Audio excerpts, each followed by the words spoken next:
Hello বন্ধুরা, বং কুইজিনে আপনাদের স্বাগত। আজ আমি বানাবো ভেজিটেবিল চপ বা কাটলেট বলতে পারেন। এখানে দুটো বিট আর একটা গাজর খোসা ছাড়িয়ে নিয়েছি। গ্রেটার দিয়ে গ্রেট করে নেব। আমার বিট আর গাজর গ্রেট করা হয়ে গেছে। একটু সাইড করে রেখে দিলাম। একটা মশলা বানিয়ে নেব। হাফ টেবিল চামচের একটু কম গোটা ধনে নিয়ে নিলাম, হাফ টেবিল চামচের একটু কম গোটা জিরে নিয়ে নিলাম, হাফ টেবিল চামচ গোটা গোলমরিচ নিয়ে নিলাম, সাথে দুটো এলাচ নিয়ে নিলাম আর একটা গোটা শুকনো লঙ্কা নিয়ে নিলাম।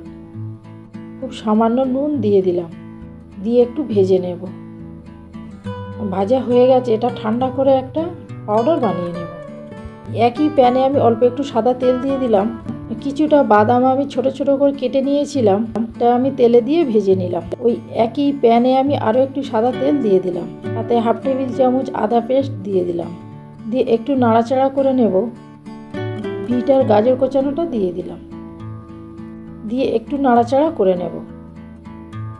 নিয়ে অল্প একটু নুন দিয়ে দেব। একটু উল্টে পাল্টে নিয়ে ঢাকাটা বন্ধ করে কিছুক্ষণ রান্না করে নেব।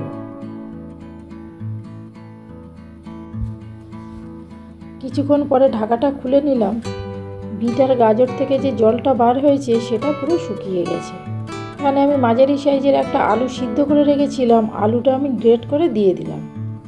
যে ভাজা মশলাটা বানিয়েছিলাম সেটা আমি পুরোটা দিয়ে দিলাম। মশলা আলু আর বিট গাজর সিদ্ধটার সাথে ভালো করে মিশিয়ে নেব।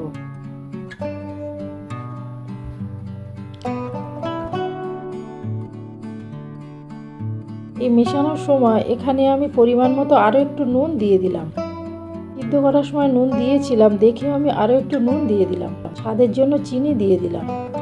এই বাদামটা ভেজে রেখেছিলাম সেটা দিয়ে দিলাম। আমি বাদামটা ছোট ছোট করে ভেঙে নিয়েছিলাম, কারণ গোটা বাদাম যদি মুখে পড়ে ভালো লাগবে না, ছোট ছোট কুচো কুচো বাদাম গালে পড়লে ভালো লাগবে। এখানে আমি 2 টেবিল চামচ ব্রেড ক্রাম্বস দিয়ে দিলাম, দিয়ে ভালো করে মিশিয়ে নিলাম। নিয়ে দেখুন ভালোভাবে মিশিয়ে নিচ্ছি, প্যানের থেকে পুরো ছেড়ে আসছে। এই পর্যায়টা আমি নামিয়ে নেব। নামিয়ে ঠান্ডা করে নেব। ঠান্ডা হয়ে গেছে, এখান থেকে আমি একটা করে লেচি কেটে কাটলেট বানিয়ে নেব।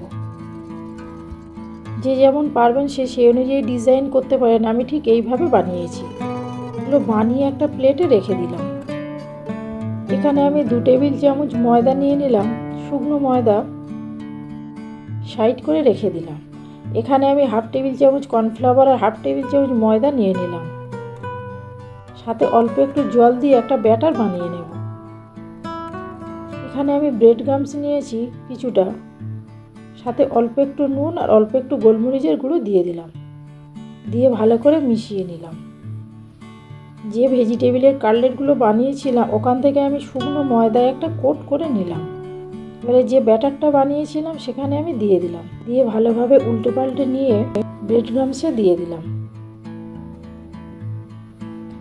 দিয়ে আমি কোট করে নেব। আমি এখানে ভালো করে উপরে ভালো করে দিয়ে দিলাম, দিয়ে এখান থেকে তুলে নিয়ে আবারও আমি ব্যাটারে দিয়ে দিলাম, দিয়ে আমি আবারও একবার ব্রেড ক্রাম্বসে কোট করে নেব। আমি এখানে 2বার কোট করেছি, আপনারা চাইলে একবার কোট করতে পারেন। এইভাবে আমি বাকিগুলোও বানিয়ে নেব।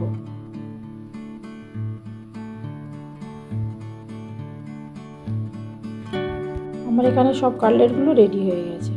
ওভেনে কড়া বসিয়েছি, কড়াই বেশ কিছুটা সাদা তেল দিয়ে দিলাম। তেলটা গরম হয়ে গেছে, এবারে একে একে আমি কাটলেটগুলো দিয়ে দিলাম। কাটলেটগুলো দেওয়ার পরে তেলগুলো একটু উপরে তুলে দেব। এইভাবে আমি উল্টে পাল্টে মুচমুচে করে ভেজে তুলে নেব।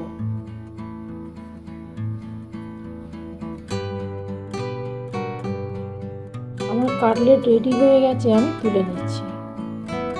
আমি এখানে তুলে টিস্যু পেপারে রেখে দিলাম। আমার রান্না কমপ্লিট হয়ে গেছে, আমি পরিবেশন করে দেব। আমার রান্না যদি ভালো লাগে কমেন্টের মাধ্যমে জানাবেন। ভিডিওটি দেখার জন্য ধন্যবাদ।